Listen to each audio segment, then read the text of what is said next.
You can replace this text with any text you wish. You can either write in this text box or paste your own text here. Try different languages and voices. Change the speed and the pitch of the voice. You can even you're constantly occupied with that work of yours. A peculiar clarity floods over me. My voice emerges gentler than I anticipate. You never invited me. You ensured I couldn't attend. The quiet that follows feels like an admission. This isn't the first instance, is it? I proceed, the realization spreading like a wound. All those family vacations I learned about after they happened. The holiday events planned when I was inconveniently working. The pattern extends back further than I can recall. Mom steps forward, hand extended. Sweetie, you're overreacting. Let's sit down and talk. I place the cruise papers on the entry table. Without raising my voice or slamming a single door, I grab my overnight bag and step out into the evening breeze. Behind me, I hear my mother call my name, but for the first time in 28 years, I don't look back. 30 minutes later, my apartment feels too silent after the confrontation at my parents' house. I drop my overnight bag on the couch and sit cross-legged on the floor, surrounded by photo albums and shoeboxes of keepsakes I've pulled from the back of my closet. The carpet scrapes against my bare legs as I arrange everything in a semicircle around me. The first photo album opens to Christmas 2018. Harper unwrapping a MacBook. Cody receiving his first car, used but still worth thousands. Me holding up a scarf from Target with a $19.99 price tag still attached. My smile appears genuine in the photo. I remember believing it was all they could afford. I flipped through old vacation photos, noticing a pattern I'd somehow overlooked for 28 years. Family trip to Yellowstone. Sorry, Rain, someone needs to water the plants. Disney World. Your internship is that week, remember? Weekend in Napa. You wouldn't enjoy it anyway, sweetie. My phone buzzes. A text from Mom. We need to discuss this misunderstanding. Misunderstanding. As if finding proof of intentional exclusion could be misread. I mute my phone and pull my laptop closer, opening a spreadsheet titled Monthly Budget. Scrolling through the entries, I highlight every transfer to my parents' account. $350. April. Dad's insulin costs increased. $1,400. June. Hospital copay for Dad's diabetes. $800. August. Mom's car needed transmission work. $2,800. Last month. Family emergency fund. The last one stings most, my Lake Tahoe savings. Money they knew I'd been saving. Tracking every extra design project. Skipping lunches out. Taking weekend freelance work. Money they accepted while already holding cruise tickets with everyone's name but mine. My stomach tightens as another memory emerges. Age 7. Watching Harper practice scales with her vocal coach while I sat at the kitchen table. Can I take piano lessons too? I'd asked Mom. We can't afford 2 kids and music lessons, Rain. Maybe next year. Next year never arrived. But Cody got guitar lessons 6 months later. The memories rush in faster now. Age 13. Crying at the kitchen table after learning I couldn't go on the 8th grade science trip to the Oregon coast. $400 is too much right now, Dad had said, patting my shoulder. 3 weeks later, they surprised Cody with a father-son camping trip that cost twice as much. College years. Working 3 jobs while my siblings got their rent paid and car insurance covered. You're just so independent, sweetie, Mom would say. We know you can handle it. My phone rings again. Harper this time. I answer against my better judgment. Rain, this is absurd. You're making Mom cry. I found the cruise documents, Harper. It's not what you think, she says, her voice sounding rehearsed like she's reading from a script. We meant to invite you, but Mom said you'd understand. You always do. The last 3 words linger between us. You always do. Not anymore, I whisper, ending the call. I walk to my bedroom closet and pull out a small box from the top shelf. Inside sits a shrink-wrap jewelry-making kit, identical to the one I begged for on my 9th birthday. The same kit Mom said was too expensive before buying Harper her 3rd American Girl doll the following week. I bought this kit for myself last year on Etsy. $35. I've kept it sealed as a reminder, though of what, I never fully articulated until now. My phone pings with a text from Cody. This is nonsense, Rain. We've always included you. Then another. You're being dramatic. Then fine, how much do you want to let this go? I set the phone face down as my doorbell rings. Through the peephole, I see Melissa holding a bottle of wine and takeout bags. My best friend since college, the person who's seen me rush to solve every family crisis for years. I figured you might need backup, she says when I open the door. You look awful. Found out my family's been deliberately leaving me out of things for basically my entire life, I say, aiming for casual and failing. Nothing major.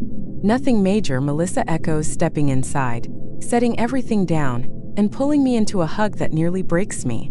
About damn time you noticed. What? She pulls back, eyes serious.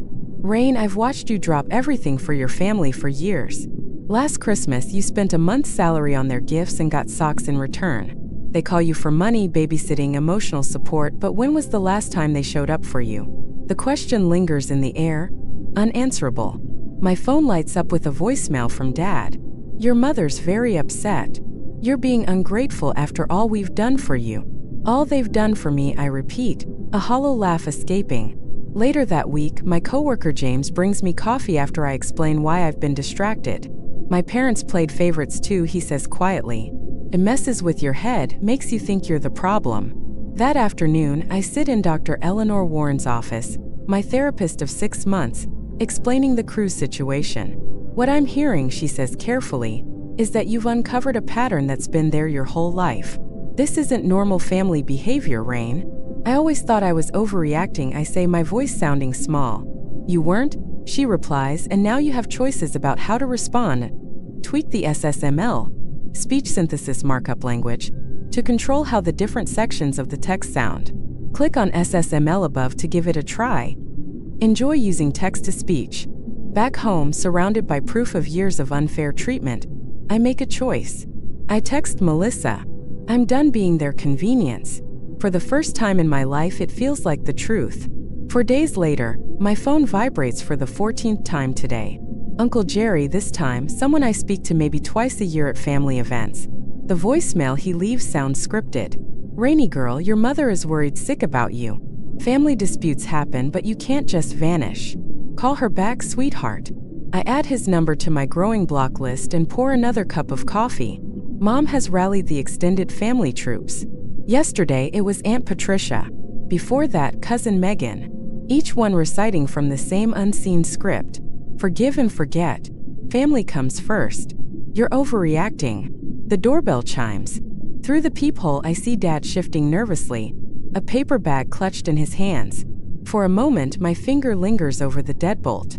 We haven't had a real conversation in years, just small talk about weather and his glucose levels. Now suddenly he wants to talk? I step back from the door. After 20 minutes, his car starts and drives off.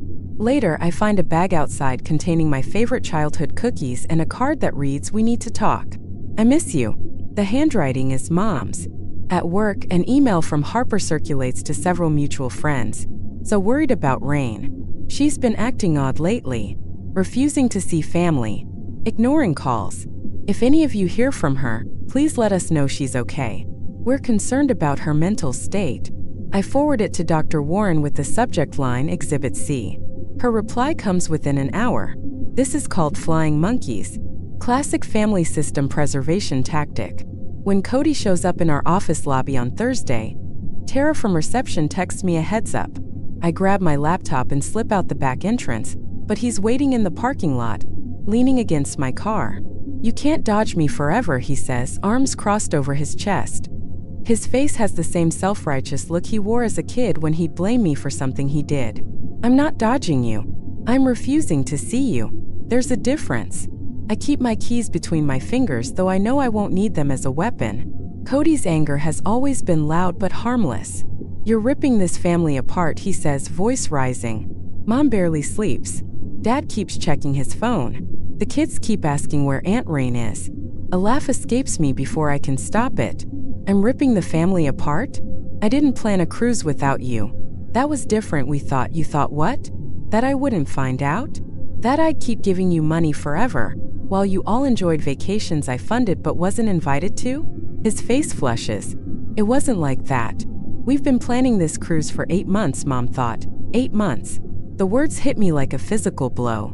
I canceled my Lake Tahoe trip exactly 8 months ago. 8 months, I repeat. my voice steady despite the trembling in my chest. You planned this cruise while telling me to cancel my vacation because money was tight and the family needed my savings. Something shifts in his expression, a flicker of guilt quickly replaced by defensiveness. You always help out. It's what you do. The parking lot around us blurs slightly as clarity floods over me. I was never really part of this family, was I? I was the fallback plan, the safety net, the ATM. That's not fair. No, I agree, stepping around him to unlock my car. It wasn't. That evening, I call my cell provider and request a number change, effective immediately. The representative asks if I'm experiencing harassment. Family, I say simply. Say no more, she replies. The new number will be active within the hour. At the bank the next morning, I close the joint account my parents have had access to since college. The balance shows 17 withdrawals in the past year, none made by me. I transfer the remaining balance to my personal account and request a new card. When the invitation to Harper's anniversary party arrives, I write, I'm unavailable on the RSVP card and mail it back the same day. The invitation to the family 4th of July picnic receives the same response. I set up an email filter that automatically replies to family messages with, Thank you for your email.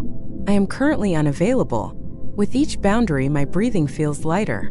That same night, the travel agency website glows on my laptop screen as I enter my credit card details. 1 round-trip ticket to Barcelona, departure in a month.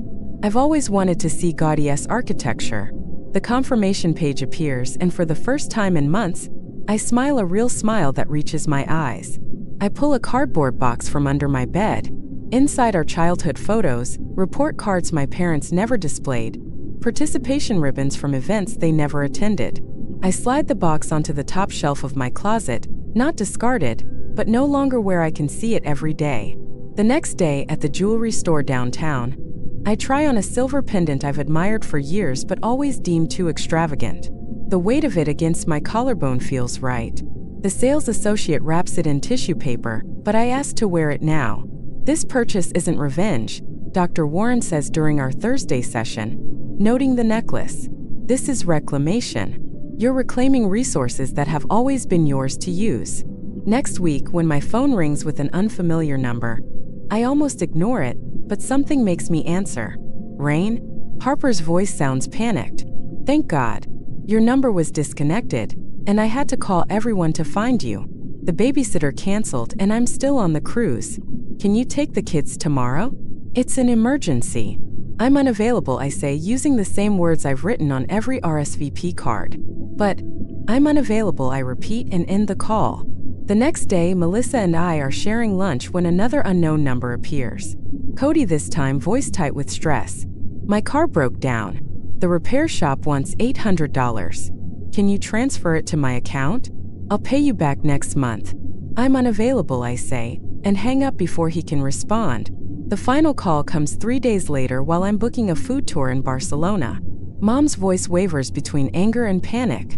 The mortgage payment is due tomorrow and we're short. Your father's medical bills this month were higher than expected. We just need a little help like you've always done. I watch a video of La Sagrada Familia while she speaks. The cathedral has been under construction for over a century, yet stands magnificent even in its incompletion. I'm unavailable, I say. The silence on the other end stretches until I think she might have hung up. Then, in a small voice I've never heard before, she asks, What are we supposed to do without you? The question holds the truth they've never admitted. They need me far more than I need them. Figure it out, I say, and press the red button on my screen. I gaze at the Gaudi-inspired ceiling in the video, its fluid form stretching upward like a forest carved in stone. I count the days until my flight. I count the days until I wander those halls myself, alone but not isolated, carrying only what I choose to hold. For the first time in my life, the burden of family expectations lifts from my shoulders, and I stand tall and unbowed. A week after the cruise, my phone vibrates with the 23rd text since breakfast. I glance at the screen, Gaudi again, before muting it entirely. They're back from Alaska, and the urgency in their messages sharpens daily. We need to discuss what happened. Dad's blood pressure is skyrocketing because of this. Can you at least confirm you're alive? I place my phone face down on my desk, noticing my pulse no longer spikes when their names flash across the screen. The smallest triumphs still feel colossal. My coworker James glances over from his monitor. Family still flooding your phone? Like clockwork, I reply, turning back to my design project. They just enjoyed a luxury cruise, funded partly by my vacation savings they manipulated me out of. Now they're shocked I won't answer their texts. James whistles softly. And they really thought you just let it slide? They expected me to forgive it like I always have. Later that evening, Melissa sprawls on my couch with 2 glasses of wine. Harper called me today, said she's spending a fortune on professional childcare since you disappeared. I take the glass, feeling a flicker of something, not guilt but surprise at its absence. How awful for her to pay for a service the rest of us manage. She also said your mom's planning some family crisis to pull you back. My laugh bursts out, startling us both. Of course she is. Crisis is her love language. The next morning, an unknown number lights up my screen. Against my better judgment, I answer. Rain? Aunt Deb's voice quavers. Thank goodness. Your mother said you might be unraveling. She asked me to check if you're okay. The manipulation is so blatant it's almost amusing. I'm fine, Aunt Deb. Better than I've been in years, honestly. Oh, her voice carries confusion. Then why aren't you answering anyone's calls? Your father tried that old guilt tactic he used when you were little, the one about teaching you to ride a bike? I smile, recalling the voicemail where he mentioned the bike lessons he never actually finished. How he sent me down our steep driveway and walked away when I crashed, calling it teaching independence. Meanwhile, Harper learned with his hand steady on her seat the whole time. Tell them I'm unavailable, I say simply. 4 days later, Harper's text arrives. The kids are heartbroken without Aunt Rain. Max cried himself to sleep asking for you. The same Max who sees me 3 times a year at most. The same nephew who called me Rain Lady last Christmas because he'd forgotten my name. Cody's tone shifts from casual pleas to barely restrained anger. Mom and Dad might tiptoe around you, but I won't. Some sister you turned out to be. My car payments due Monday. Uncle Pete's annual family barbecue arrives. The event I've never missed in 15 years. I send my regrets this year. My cousin Jamie calls the next day. It was the oddest thing, she says. Your empty chair became this presence everyone kept glancing at. Aunt Susan made excuses about where you were until Uncle Pete asked outright what happened. What did she say? She tried the Rain's just busy with work line, but then your dad mentioned something about a cruise, and Aunt Catherine asked why you weren't invited. Jamie's voice lowers to a whisper. The whole place went quiet. Catherine was livid, said she'd never exclude one of her kids like that. Others agreed. Your mom left early with a migraine. The image makes me smile as I glance around my apartment. The walls, once bland rental beige, now shimmer with the deep coral I've always loved but Mom called too loud. Abstract art I've chosen hangs where family photos once held court. My promotion letter sits framed on my desk, earned after finally having evenings free to build the portfolio I delayed for years of family crises. My banking app pings. Another automatic savings deposit completed.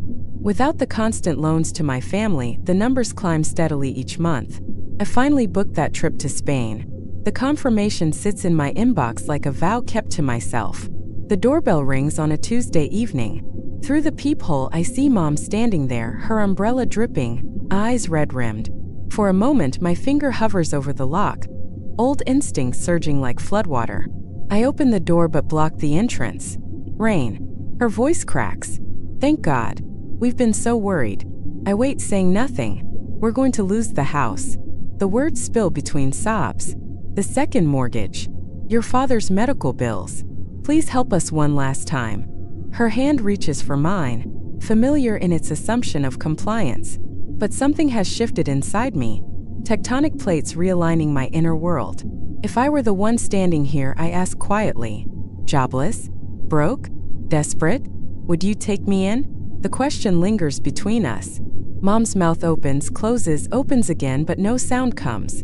Her silence speaks more truthfully than words ever could. I nod once, understanding fully. Then I gently close the door. 2 days later, after the painful encounter with my mother, the hostess at Bellini's leads me to the back of the restaurant.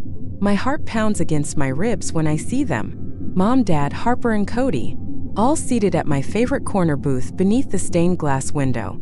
The same booth where we celebrated my college graduation 6 years ago. The only family event that was ever about me. Right on time, Mom says, with a fragile smile that doesn't reach her eyes. Melissa squeezes my elbow before sliding into the booth beside me, her presence a quiet promise that I won't face this alone. The manila folder in my hands feels heavier than it should. Dad clears his throat. We appreciate you agreeing to meet with us, Rain. His voice carries the formal tone he uses for bank managers and car dealers. Though you could have come alone, Harper adds, glancing sharply at Melissa. Cody leans forward, elbows on the table. We need to move past this whole misunderstanding. The family isn't the same without you. They take turns speaking, their words flowing with rehearsed precision. Dad reminds me how they paid for braces when I was 12 and bought me a used car for high school graduation.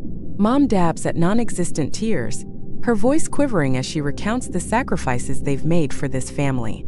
Harper and Cody alternate between guilt trips and appeals to family loyalty, their words blending in a choreographed performance. I wait until they finish, my fingers tracing the edge of the folder.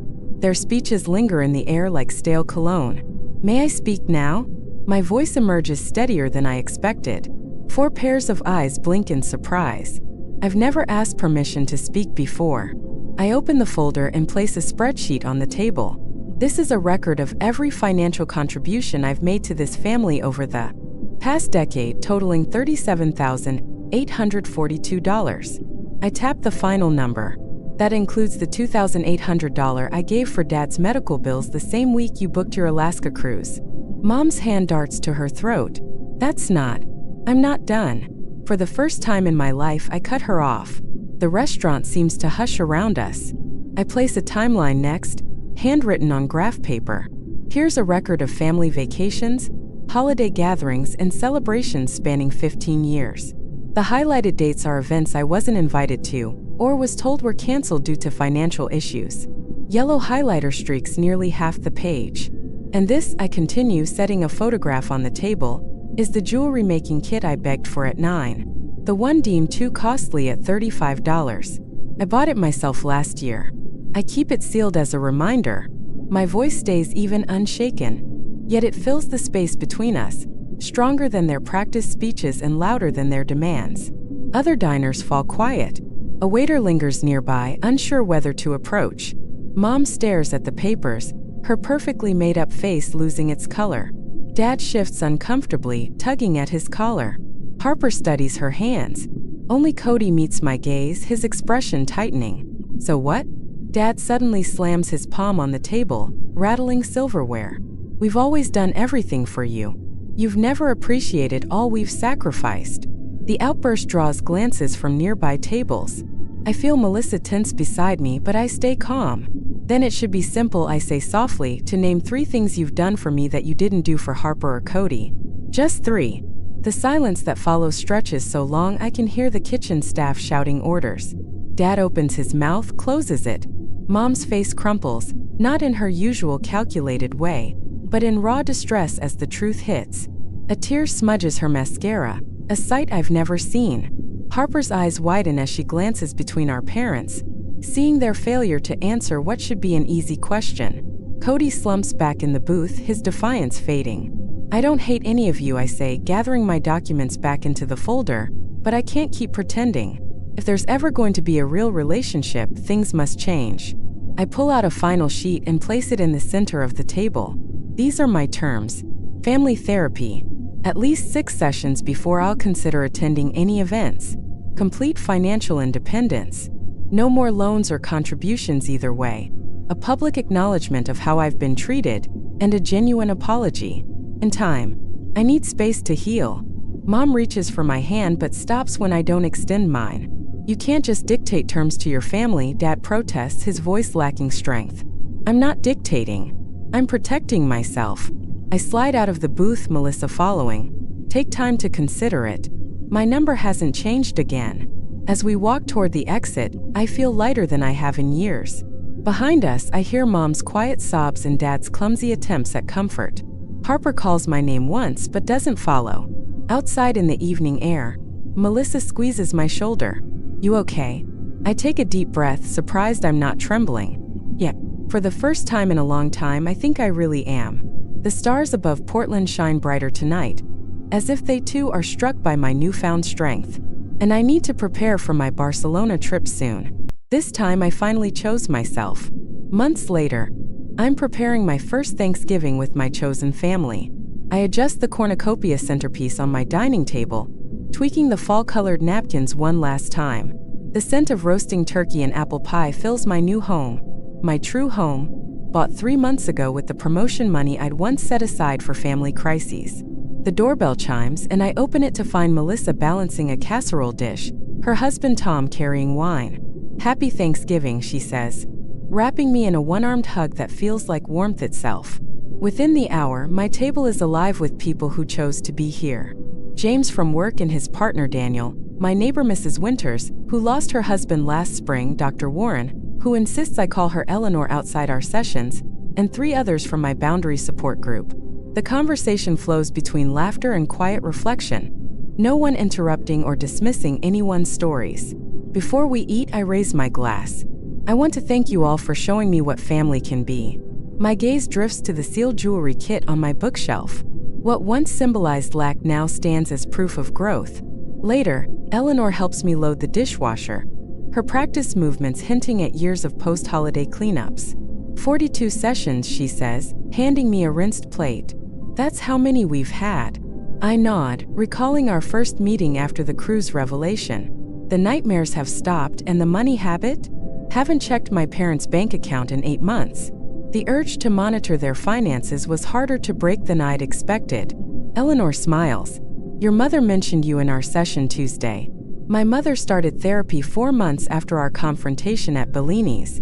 Harper joins her sessions occasionally, grappling with her own realization that she's echoing our family patterns with her kids. She's trying, Eleanor continues. Your father still refuses to attend.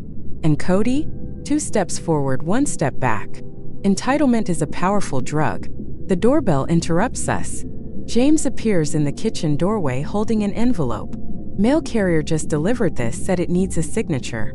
The cream-colored envelope bears my mother's distinctive handwriting. Inside, I find an invitation to their 40th anniversary celebration next month. Unlike past family events, this one includes a handwritten note. We'd love for you to join us, but understand if you choose not to. Please let us know what works for you. We miss you. Mom. No guilt. No assumptions. No demands. Progress, Eleanor murmurs beside me. 3 years ago, I'd have instantly rearranged my schedule. Last year, I'd have refused outright. Today, I set the invitation on my counter, deciding to weigh it carefully when I'm alone. Tuesday evenings now belong to the youth center where I volunteer, helping young adults navigate family dynamics like mine. Last week, a reserved 19-year-old named Ashley brought in a childhood toy her parents repeatedly promised but never gave her. Buy it for yourself, I told her, then decide whether to keep it sealed as a reminder or open it as reclamation. This morning, I finally opened my jewelry kit. The turquoise beads caught the light as I strung them into a necklace, not perfect but wholly mine. My guests leave with warm hugs and leftovers in containers they'll actually return. The house falls quiet. I stand by my living room window, fingering my handmade necklace, watching the sunset paint the sky in colors that promise tomorrow. For the first time in 29 years, I look forward, not back.